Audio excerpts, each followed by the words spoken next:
Amma sevindik ki, TV-lərimiz əla olacaq. Zövqə uyğun verilişlər olacaq, zövqə uyğun aparıcılar olacaq, insanlar baxacaq, dincələcək, zövq alacaq, razı qaldıqlarını təbii ki, ya sosial şəbəkədə bildirəcək, ya da həmin TV-lərə zəng vurub deyəcəklər. Əziz TV rəhbərləri, əziz TV-nin prodüseri, meneceri, televiziyanın özündən danışıram, verilişdən yox. Bəzi paylaşımlar edirlər. Güya TV-lər düzəlib, televiziyalar düzəlib. Muğam ifaçıları 8-9 dənəsini əyləşdirmişsiniz. Hamının da qılçasının üstündə dəv, qalıstuk. Ancaq budur. Xalq mahnıları, bəstəkar mahnıları falan falan falan. Biz bunların əksinə deyilik. Sevə-sevə onları dinləyirik. Bunlar 10 il bundan əvvəl var idi da. 10 il bundan əvvəl bu mahnıları, bu müğənnilər ifa edirdi də. Dinləmişik də.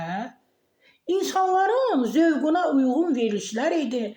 İnsanların zövqünü oxşayan verilişlər edin. Bu dinlədiyimiz müğənniləri 10 il bundan, 15 il bundan əvvəl insanlar görüb bu mahnıları da eşidib. Elə xanəndələr, muğam ifaçıları, bəstəkar ifaçıları var ki, 15 il bundan əvvəl geydiyi o kostyum var idi ya. İndi geyinib yenə də bu verilişlərə gəlir. İnsanlar bilirsiniz niyə görə mübarizə apardı? Dedilər ki, bizim zövqümüzə uyğun, bizim istəyimizə uyğun verilişlər edin.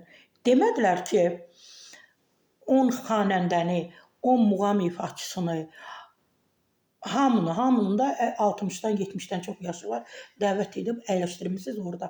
Bunu etməyin də, biraz fərqli edin də. Biraz fərqli edin də, sonra belə. Reyting. Hansı reytingdən danışırsınız? Mənim reytingim sizin TV-lərin reytingindən yüksəkdir. Etməyin belə. İnsanlar sizdən daha yaxşı, daha keyfiyyətli, daha zövq oxşayan nələr istəyir. O xanəndəni çağırmışsınız, 30 il bundan əvvəl geydiyi kostyum, 30 il bundan əvvəl oxuduğu mahnı, ifa etdiyi mahnıyla gəlib çıxış edir. İnsanlar onu çox dinləyib. Yeni nələrsə edin.